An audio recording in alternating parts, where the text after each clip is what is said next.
All right, so let's talk some animation for a while, man. So Right. we will talk about Arcane season one and Super Crooks season one, the latter of which I just didn't get around to checking out. Ricardo, you say you saw only a few episodes, but Ashen, you saw the full thing, so we might as well start off with Super Crooks. I know it's from a boy, Mark Miller. Just the other day he put out Jupiter's Legacy, I believe it was. Yeah, which was something that I defended for a point at a point because I read the source material and I really enjoyed it, even though Right. the story just ran really really quickly. Yeah. It is still a shame that that show got canceled by Netflix, but again, it's the Netflix problem.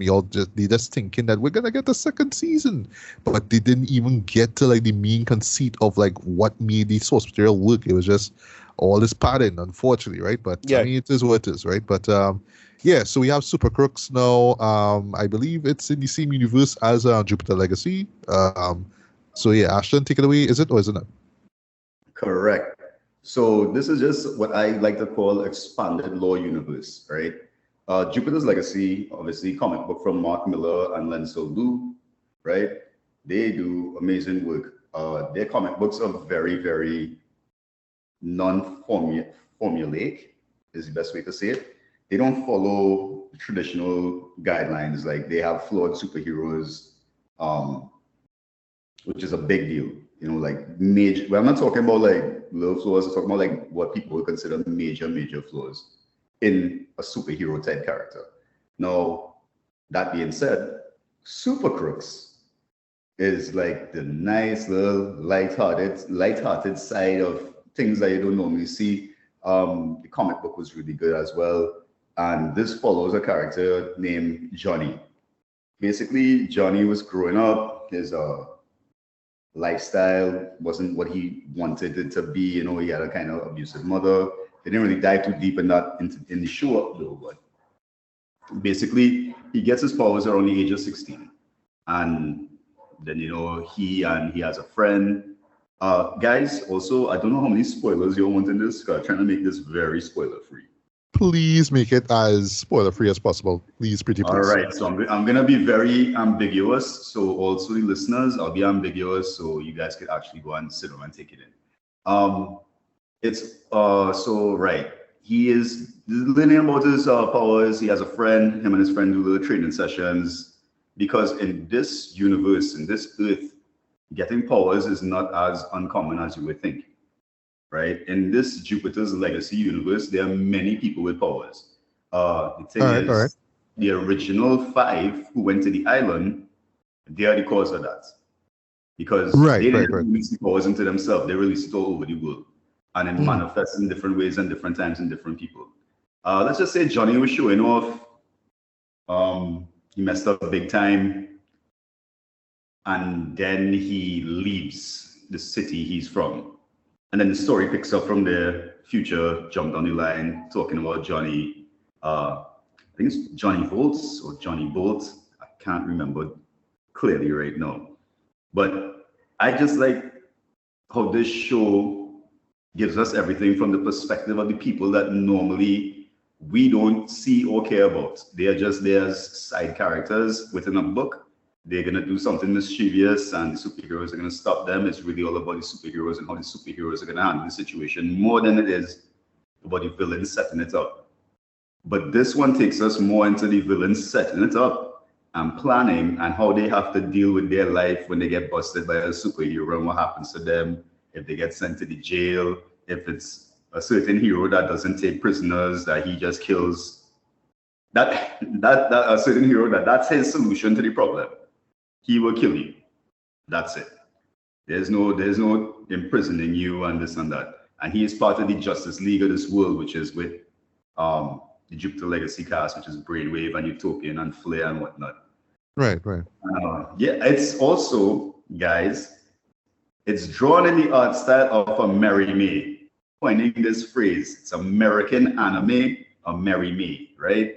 All right. Much like, You've heard it first, guys. Ameri-me. Yeah? there you go, ameri-me, American anime. Just like Devilman, it's kind of erratic is the best way to describe it. Sometimes the art style is erratic and it's all over the place. Right, yeah. That kind of sketchy look, yeah. Yeah, they try to make it real kinetic, you know? Mm-hmm. So where characters go negative space colors and then their powers are powering up and then right. lights in the background. All in all, the show is good. I would recommend it. I give it, if I was to rate this show, I would have rated 7 capes out of 8. 7 capes. Yeah. Okay. Right. Keep all my ratings relevant to what I'm watching. Right. So, yeah, Right. 7 capes out of 8, I would give it. Also, I make my numbers here real weird, so yeah, people can follow it. You know? Right. But it was a strong show. And like I said, expanded universe. So you're gonna see the characters here and there, the superhero characters here and there from Jupiter's Legacy. So if it seems familiar to you because you watched Jupiter's Legacy, you'll see why. And there's also very little like flashbacks that would pertain to the heroes and how they feel about the villains and how they feel about the heroes growing up. Because growing up, the main protagonist of this cartoon, he wanted to be a hero. That was his main thing, you know? Being from a small town, having powers, he wanted to be like a superhero guy. And then the first time out, tragedy, and that was it for him. He turned his life around one time. And the show takes place from there. There are parts of the show that may upset people, like you wonder, well, why did this character do this when he could simply do that? Man. Oh, you mean like violence or something like I'm thinking like Invincible level violence in this show. Oh no. Okay. And this is more moderate. While yes, people are dying, and there is the main villain. His name is the Bastard. Right? I love that. Yeah. That's his name is the Bastard, right? Yeah. And bro, when you think of brutality, what do you think? When I tell you, yo, this is one brutal guy. If I'm telling you this, what do you guys think I mean when I say brutal? Like he would just like beat a guy down to the ground for just watching the wrong way. The last brutal guy had me real ticket, so I think in Homelander or even Omni-Man, you know, that level of brutality. Well, yeah, go ahead. Yeah. That level of brutality. Yo, right. I'm gonna spoiler for everybody. This is the one spoiler I'm gonna drop in here. This guy was wronged by a business associate. So he killed 241 people around this guy who are all like somehow connected to the killed his accountant, killed his computer, killed his mom, killed his girlfriend. That's what he did. What did he do, Jim? That seems a bit much. But what did he do? And then he refused to kill him. He stole like $10 million from him. Right. Which that money was nothing. Because in this universe, as you know, Jupiter's Legacy characters, they run the hero show, right? And he runs the villain show. But the way the villains are handled in this show, it's under a syndicate. So if I am on the syndicate and Ricardo and Matthew want to go and knock over a bank, they have to come check me. I will give them a plan. And then you come and pay me 50% of your cut. You got to come and pay me that after. Yeah, that's Venture Brothers, right? You know, the villains of Calamitous content, right? Yo, Venture Brothers is a top 10 show. I just want to get out there. Top 10, top 10. The bad guys of Venture Brothers. I remember that. The Queen, honey Queen. Yeah. You know what I'm talking about? Yeah, the Monarch, yeah. The bird that's the Monarch who's Monarch. In anime terms, she Dr. Girlfriend. Yeah, boy. Dr. Girlfriend. That's it. But she's Dr. Mrs. the Monarch actually, because she get married to him eventually. There you go. That's when you get jacked, and yeah. That's like the last 2 seasons. But yeah, guys, if you all want, I would suggest investing some time in Super Crooks. All right. You won't be disappointed. It's 10 episodes, 13 episodes. You'll enjoy it. It'll be fun. Nice. Yeah, I'll give it a watch, man. I'll give it a watch. I wanted to find time, but because, you know, I thought the Jupiter's Legacy series didn't kind of turn me off. But I heard this was pretty good, so I'll give this a chance, to be honest. And I like the animated stuff. I heard Arcane is pretty good, but I didn't get time for it either. So I had to make effort. But yeah. You didn't get to watch Arcane neither? I didn't watch Arcane was good, man. Well, okay. Yeah. All right. Well, I guess is me teaming up with Ashton to talk about this, right? Right. If you don't mind, Ashton, because why I'm asking you is because you are familiar with the League of Legends universe. And I'll just confess something. I went in completely, well, I should say not blind, but I never played the game, so I have no idea who the characters were, whatnot. I just went in just hearing a lot of hype and praise about this show, right? So, Ashton, if you don't mind, again, please, just what is Arcane about? All right, so Arcane is certainly the League of Legends universe. Basically, the League of Legends universe is not MMO, but a multiplayer online game strategy, right? There's a pool of characters that you pick, and then the map is decided by the characters you pick and 5 different characters, and the game is played, right? So you know about the characters slightly from playing the game. There's also a little bio, whatever, right? So then here comes Arcane. The nerds rejoiced. They jumped up and they slammed their keyboards down, and they waved it in the air and they slammed it down again, and they said, yes, Arcane. And I'll tell you what, Arcane was good. Arcane basically dived into characters singularly. So remember when you play this game online, you're playing on a very standard map against all types of different looking characters, species of characters, and whatnot. So how are they going to get this into the show? Well, they don't even hesitate. Basically, there is a super city, and in this super city, to the very top, is the heights of science and technology and advancements. So you know what that means, right? There's a very stink, mucky bottom. And in the bottom is where the people be suffering and whatnot. Yep. Right? Because, I mean, that's just the way these things are planned out, right? I have a couple interesting takes on the show, actually. Some that some people may think is less, maybe, I don't know, I don't want to say offensive because I don't think it's offensive for me to have the thought. But the show focuses on female characters, most definitely female characters, in every aspect of the way, right? In terms of the 2 main characters, they're sisters, right? That would be a character named Vi and a character named Powder. Powder then gets her League of Legends name, which is Jinx, and I never knew that. And that's why I love shows like this. I love expanded lore universe shows because it teaches so much more about the actual thing that you like that you never knew. You know, I even watched the Dota anime. It was the same thing. It was nice.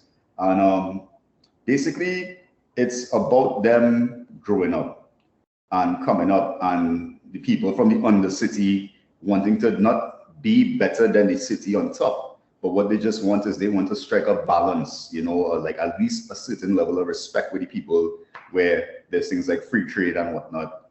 And the story progresses that there was once an uprising where the undercity tried to uprise. The girls lost their parents. They were raised by someone else. And then it continues from there. Further down the line, there's a separation between both sisters. And one was fostered and one was arrested. They don't really dive into the reason for the arrest or whatnot, because they kind of keep the show moving. They keep the show moving at an enjoyable pace, you know? So you're never really bored. The show really deals with, I think, what I would say is a lot of PTSD from separation. Because, yes. Yeah, Jinx being the main character, you feel the trauma in her voice, and I would love to see that voice actor's facial expressions when she was shooting that, because it was her character is very emotional and a little insane. So that would have been interesting to see. Plus, one of my favorite guys is acting in this show, Donnie Bascom. You guys know him? Donnie Bascom. What show? Was it Bosco? No, voice actor. No, voice actor. No, famous voice actor. An actor. He's Rufio from Hook. Right. Oh, okay. Right. Okay. Yeah. Wow. He's in the show. Yeah. Yo, his voice is so distinctive. From the time I hear it, I'm like, yo, Rufio. Right? So then the show continues. They keep trying to push a couple things though, right? all of a sudden, the main character, she meets a female counterpart character, and out of nowhere, relationship. And within 5 minutes of meeting each other, right? It's a Netflix thing. Yeah. It's a criteria. It's a criteria. Yo, if you want to have a successful show on Netflix, it is a criteria. Yeah, you have to pander to the people them so everybody feels the tightness of inclusion, whatever. Good for everybody, right? But I think that the show focuses on female characters being stronger than male characters, and male characters always needing a push from a female character to get to where they have to get to. I don't know what that's about personally, but I mean, I keep seeing this coming up in many different shows and different sorts of media that I partake in, which is a lot of comic books, a lot of comic book collecting and whatnot. We see a little shift in the dynamic. Like there was a point where we had an equal footing. Everything was equal. From coming from a time of being everything is man, we went to everything is equal. Now we're going back to everything is getting more feminine or female. And that's something that happens in the show that's very noticeable that could detract from some viewers, in my opinion. But all in all, did a good job of introducing characters and introducing these species. I'm very excited for the way it ended, because the way it ended for season 2 is going to be epic. A lot of epic things are going to happen. I hope that they introduce new characters. I saw the growth of a character that I like to play, and I was amazed. I was like, this is pretty cool, how they explain how he became the way he came. Because when I play the game, I just see the finished character. I know nothing about him. I just see him. And seeing the way he came up, I was like, yo, this is really intense. I like this. I like the direction. I like everything they're doing. And I'll tell you this, you see that company, Riot, in general, they aren't missing right now. They are hitting the mark on everything. So it doesn't surprise me that they did a good job on this, because even if you go on YouTube and type in League of Legends animation, there's so much animation from prior that you can see that they just used to do little short films. They built up to this moment over years, about 10 years, they've been building up to this moment here. And finally, they dropped it, and it was amazing. Yeah, if you go and type in League of Legends animation, you'll be surprised and amazed at some of the stuff they were working on before and to where they get in. Right, yeah. I mean, Blizzard also had a lot of great stuff in the video, stuff for the games, and then it's they should make a movie, and they eventually did. We can debate for better or for worse, right? For better or for worse, we can debate. This stuff can easily become cinematic. I'll argue Valve as well also has this ability with their Team Fortress 2 shorts. It's kind of a shame they never hook up with one of the animation companies yet, like a DreamWorks or something to make TF2 movie or whatever. But as I dive down more into these shows and these type of programs, I have realized that there is insane amounts of legal involved in this thing, boy. There's a company called. Okay, never had that in mind. Yeah, once you have money jumping up, you have lawyers jumping up. So yo, you know what's the easiest way to stop companies from doing something? You hit them with a trademark infringement. It's called trademark trolling. Yeah, that's it. There's a company called pattern trolling. Take-Two does that all the time. Imagine they stopped a game from coming out because the game had bully in it, and they are Rockstar. They made bully. Okay, I know. I remember bully was a thing back in the 2000s. Yeah. But the big joke is that if you know a sex tape get leaked, just play some Disney in the background, right? That is it. That's it. That's the joke, right? And the Disney could take it up. DCMA. Yeah, that is it. Yeah. So anyway, all right. So what's your rating for it? What's your rating? What that keeps us time? It had to be what's the little magical thing that everybody was looking for? What do you call that again? The Hextech gem. Yeah, Hextech gem. Yeah. I'll give it 8.2 Hextech gems out of 11. 0.2, not even 0.5, bro. Nah, point two. Gotta be honest with this thing, man. And that's what they be specific. Why don't you? Okay. Yeah. Because I mean, you'll see why. You'll see why when you work your way through. There's one character that comes through who I think is so obnoxious.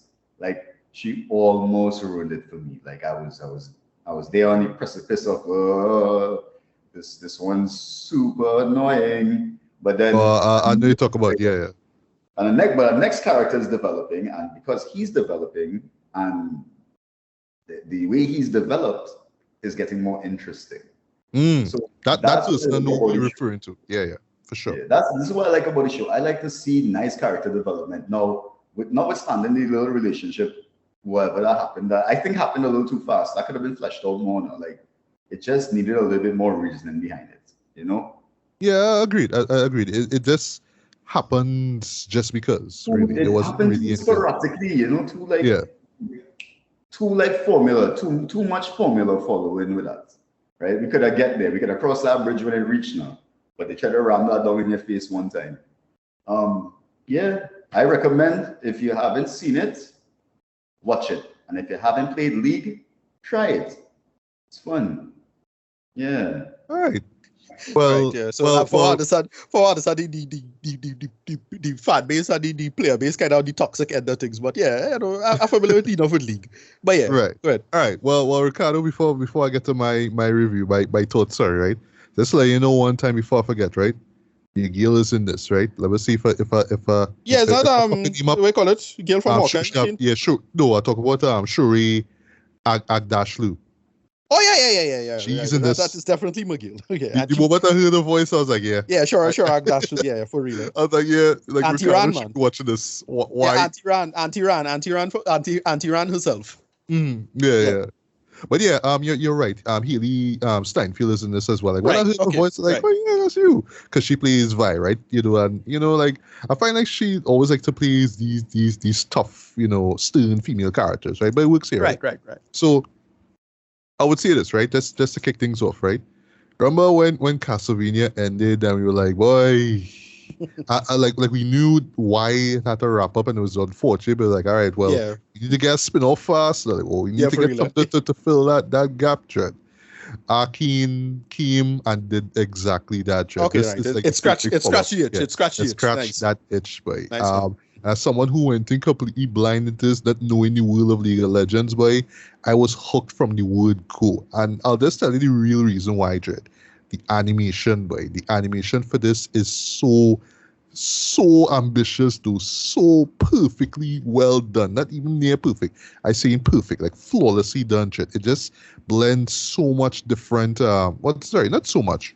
It's mostly like 2D, 3D, but how it all blends together, though, it looks so incredibly seamless, right? Nice. At points in time, I was wondering, wait, is this how League of Legends legit look like? Because like this is coming from somebody who like probably saw clips of it years ago, right? But I was just watching saying, like, wait, this is how the game looks like, or this is how cutscenes the game look like. Is that term I try not to use anymore, but there is a term. It's called ludonarrative dissonance, where you have characters in a cutscene or in a world that do this amazing shit.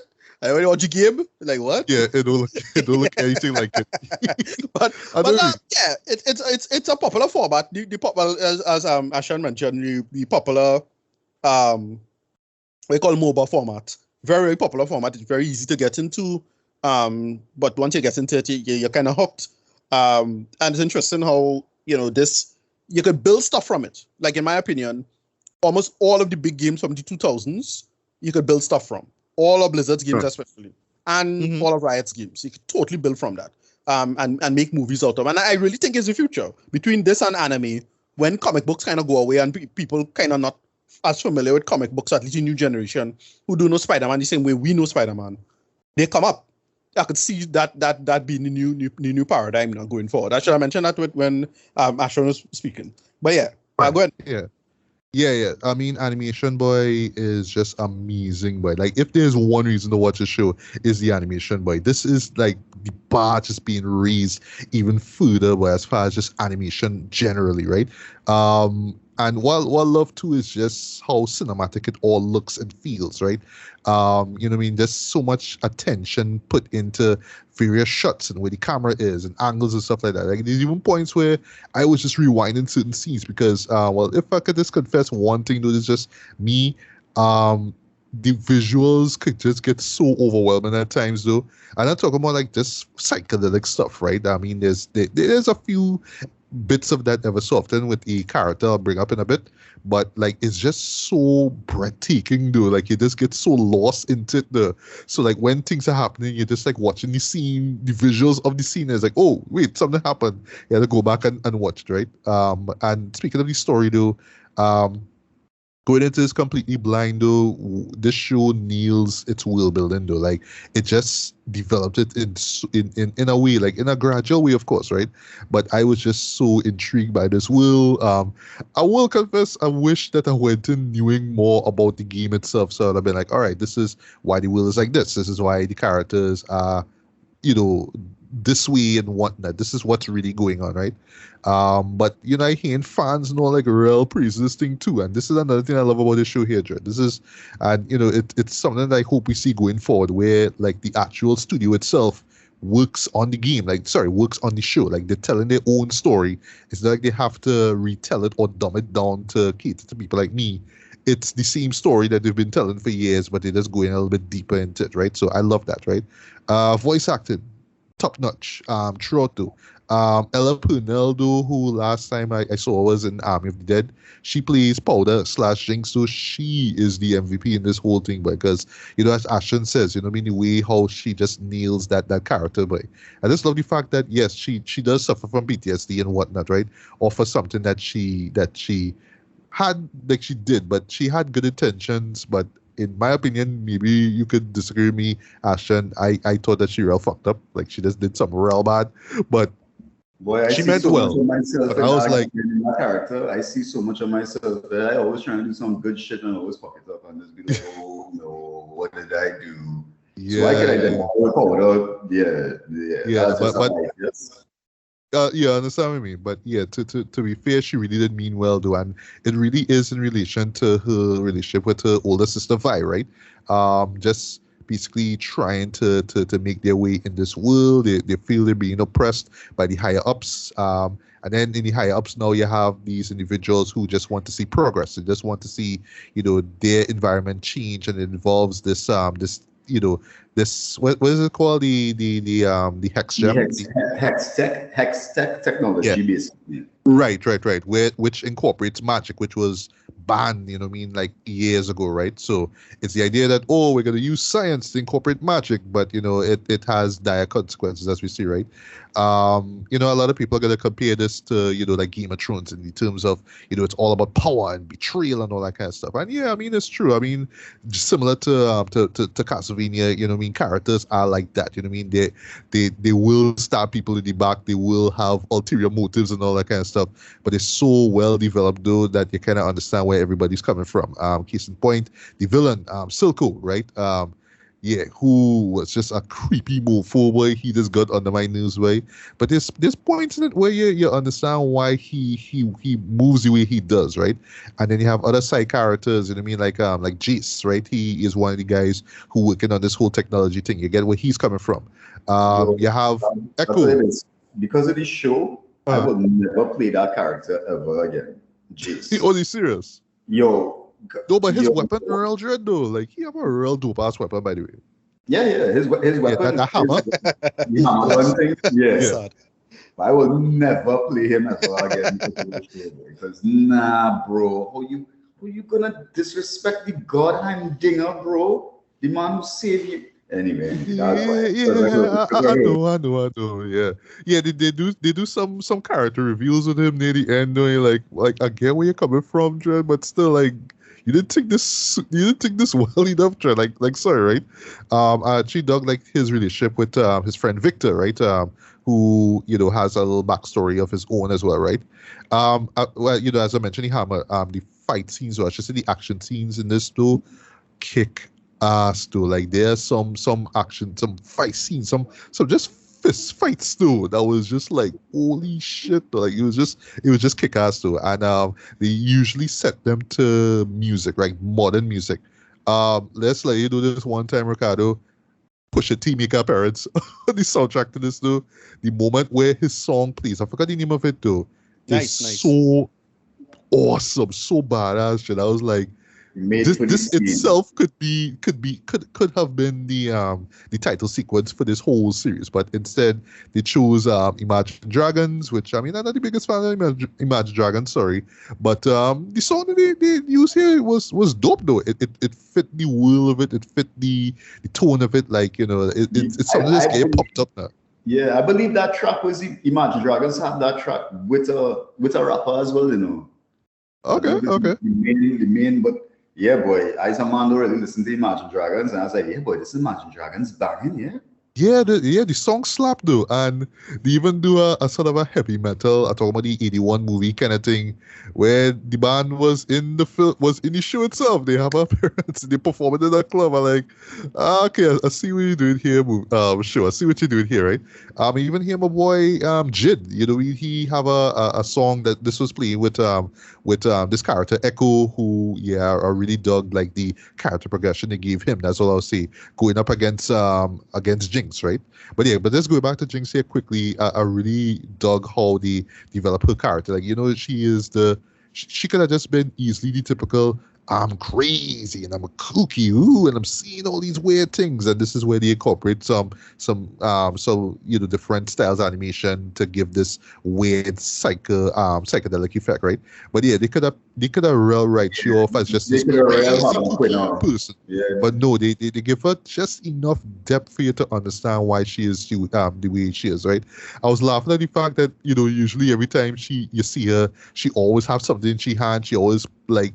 Because they kind of establish early on that, because they're from the lower level of this society, pickpocketing is a thing there. But it's always like this thing with her, like she always have something, it's usually because she's really good with explosives and she incorporates that with like robotics. So she always have like some little toy that will explode or whatever it is, right? But like every time you think you have her down, she will just have this thing in her hand, and then she will just pull the pin, and then boom, right? So it's like you just never know what she'll come with next. You know what I mean? She literally pulls the pin and just lets it roll out of her hand. That's how she is. And she does that so much times in the show. Sorry? Yeah, you said something real interesting, and I didn't even think of. But the entire show revolves around Jinx. It does, yes. Every character. Main focus, no matter where they're from, is Jinx. I don't want to say how and why, but I'm just gonna say that much is that Jinx is the centerpiece of the show for sure. Yes, she is. And I was just really, really digging the side characters themselves in it too. One in particular I couldn't help but admire is the character of Mel Medara, sorry, in this too. Because, I don't know if she's like this in the Game Boy, but she is a fine darkie boy. Like, damn. Like, talking about it in terms of, like, her look, like, her character design, she real. Yeah, waiting what she mom's way. Oh, yeah. They incorporate her mom, too. And, find mom's too. I was going to say, like, black and the berry, sweet and the juice, but no. Let me just dial that back. Mad physique and scary boy. I ain't gonna lie. Yes, boy. She's like god tier level best darkie. Yeah. After beat all the underbosses, she at the very top. She's like, this is where I reach. Okay. Yeah. And they give them some nice backstory as well too. But what I would say about this show here is that it will help if you know more about the game itself to understand character motivation, stuff like that. So they just give it just enough for you to be like, okay, this is something to take note of. But for me, never playing the games, like, all right, I should take a pin on this. I'll get back to this. Hopefully, they'll develop that in the next season. They actually already set up for season 2 without anybody really knowing. They've already set up a major character for season 2. And there's a character called Darius. He's from the same region as the Madaras. Right? Okay. All right. He is the problem that she is talking about in the show. Oh, okay. Because right? I was kind of wondering why they weren't talking about that problem, if you will. They just kind of kept it vague. That's big character reveal, right? Because he is from where they are. He's a Noxian. He's from Noxus as well, and Noxus as well. And his character does not want anybody ruling anybody. He wants everybody on a firm playing field. No slaves, that. So that's where he coming from. So this already settling up from now. So if hopefully this show does go to season 2 and beyond, and I'll be really excited to see what they do with it, because the setting up of Darius is big for me, because he's a top tier character in my eyes in the game. Right. So seeing him on screen will be really nice as well. Okay. All right. So there's a couple things before I wrap up, right? I do agree with you with the sort of quick shoehorn approach to the relationship between Vi and the character of Caitlin.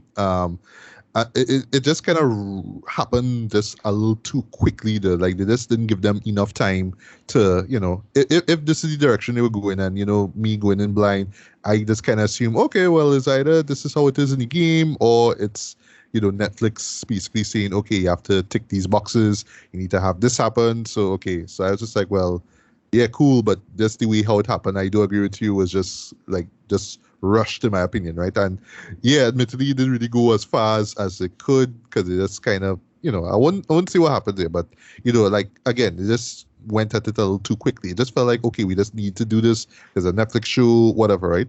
And last though, the way how this season wraps up, boy, is like, yeah, I am ready. I can't wait for season 2 to come soon enough. I think we're supposed to get it. Well, they say it's in productions, because right after the last 3 episodes, because what they do really smart is that they drop 3 episodes per week. So once the full thing was up, that's when they dropped this announcement teaser that, yeah, we're getting season 2, but it's in production right now. And where this ends is like, yeah, boy, I can't wait to see what happens next. So yeah, this thoroughly impressed me, boy. This is one of the best shows I've seen, hands down, for this year. The hype is real with this one, because the real people talking about how great this is. IGN giving it 10 out of 10, all kind of stuff. I like, well, yeah, I totally understand where you're coming from with this one. But it's not perfect, eh? Let's get this out of the way. It's not a perfect game. It's not a perfect show. Little pacing issues, little dialogue, spotty dialogue here or there, like cheesy dialogue here or there, stuff like that. No. But other than that, though, this was excellent from top to bottom. I'm gonna give this light to decent 4.5 out of 5. Boy, this is one of the best shows of the year, hands down. If you're an animation fan, you need to see this. If you're a video game buff, you need to see this. Unless you're not a fan of League of Legends, though, but this is literally the bar being raised in terms of what video game based content could be like. Because we always like to make this joke that video game movies and suck, right? But this one was just like, no, we going to make you all understand how real this shit is, Dread. This is what we're gonna do, Dread. So I imagine people who don't even like video games or watch this and be like, damn, No, we're starting to see the generational gap not be a problem too much with respect to video game movies, and eventually we're gonna get our Kevin Feige, right?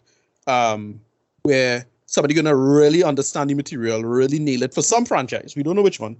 But this look like it. Like we're already there. But it'll be older stuff, hopefully. We had Warcraft, but that didn't, come as good as it could, right? Even though I know real people defended, right? For me, it didn't work at all. But it didn't work for me neither. Yeah, but this I could see, it's a starting thing. And as I said, the movie problem is the problem. Look, I like 2-hour movies. I like my 3-hour movies, but it's still too short. Like the landscape is different. You could, miniseries, 9 episodes, 10 episodes, 12 episodes, 6 episodes. I can live with that.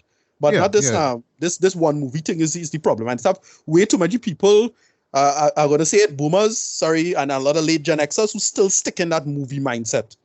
It's like, nah, dog, you could tell long form story. We our generation, millennials and younger, are accustomed to anime. We 26 episode runs. How much? 1,000 episodes literally for One Piece, right? One Piece, 1,001 at the time of this recording. 1,001 episodes for One Piece. Naruto was what, 700 some odd episodes. We care for the long form storytelling. We invested. The problem with invested is that you can't be too invested, right? It don't take too long. But make it work. Yeah, and sadly, the only person who understand the long form storytelling end up abusing the long form storytelling in the worst way, like J.J. Abrams, right? The mystery box, right? Oh yeah. We don't want the mystery box. You could do long form storytelling without the mystery box. But yeah, I'm glad to hear that Arcane do a decent work, man. I'll make the effort to watch it now. Yeah. Please do. Please do. Yeah. Funny thing that Matthew said for all the non-fans of the show, I bet you was a bunch of Dota fans. A bunch of Dota fans complaining that, oh, we got 2D anime, then we have all CGI graphics. And we forgot to mention. League stole everything from us. Right. Yeah, for real. Well, we forgot to mention we actually took in that Dota anime that dropped I think it was like last year. Like last year. That was right. Yeah. Right. Yeah, it was cool. Yeah. I don't miss anything, you know. I promise you, if it coming out today, tomorrow, I've seen it all. That's how me and my wife is watch things. We don't even waste any time to be like, yo, you want to take a break? Nah, she's like, nah, just run it. And we'll do like if it's 5-6 episodes for the season is done in one day on the weekend. Ah, nice. I'm productive during the week. Yeah. As we all are, actually, not most of us, as we all are, right? Well, you can speak for yourself. I like that. A man who can be freely honest. I understand. Yeah, speak for yourself for that. Anyway, but yeah, good to hear, man. Really good to hear. Nice. Yeah. So yes, folks. Arcane is a real deal. Go check it out. And check out Super Crooks as well too. You know what I mean? 'Cause it sounds dope. I have a feeling I'm gonna enjoy that as well.